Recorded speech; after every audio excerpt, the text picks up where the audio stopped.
കാട്ടിലെ കൂട്ടുകെട്ട് സിംഹവും ആനയും കൂട്ടുകാരും കഥ. പച്ചപ്പും പക്ഷികളുടെ പാട്ടും നിറഞ്ഞ ഒരു മനോഹരമായ വലിയ കാടുണ്ടായിരുന്നു.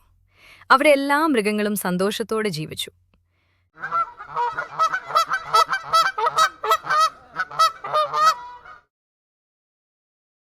ആന കാട്ടിലെ ഏറ്റവും വലിയ മൃഗമായിരുന്നു.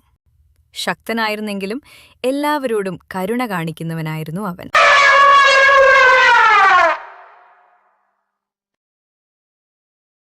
സിംഹം കാട്ടിന്റെ രാജാവായിരുന്നു. അവന്റെ ഗർജനം ശക്തമായിരുന്നെങ്കിലും അവൻ നീതിയോടെയാണ് ഭരിച്ചത്.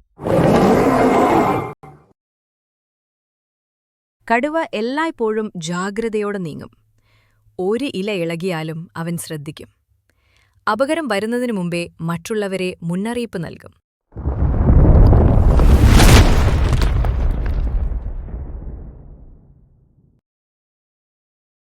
ജിറാഫ് ഉയരത്തിൽ നിന്ന് ദൂരെയുള്ള കാട് വരെ കാണുമായിരുന്നു. അപകടം വരുന്നതിനു മുമ്പേ അവൻ എല്ലാവരെയും മുന്നറിയിപ്പ് നൽകി. സീബ്ര വളരെ വേഗതയുള്ള മൃഗമായിരുന്നു. സന്ദേശങ്ങൾ കാട്ടിന്റെ ഒരറ്റത്ത് നിന്ന് മറ്റൊരറ്റത്തേക്ക് പെട്ടെന്നെത്തിക്കും.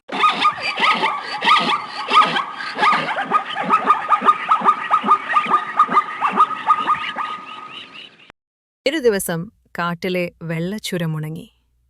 ചെറിയ മൃഗങ്ങൾ ഭയന്നു. ഇനി നമുക്ക് എന്തു ചെയ്യും എന്നെല്ലാവരും ആശങ്കപ്പെട്ടു. ആന കല്ലുകൾ മാറ്റി വഴി തുറന്നു. ജിറാഫ് ദൂരെയുള്ള നദി കണ്ടുപിടിച്ചു. സീബ്ര വാർത്ത എല്ലാവരിലേക്കും എത്തിച്ചു. കടുവ കാവലിരുന്നു.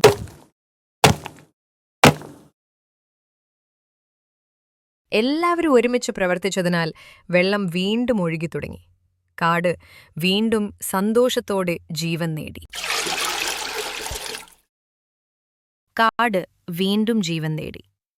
ചെറിയ മൃഗങ്ങൾ സന്തോഷത്തോടെ ചാടിക്കളിച്ചു.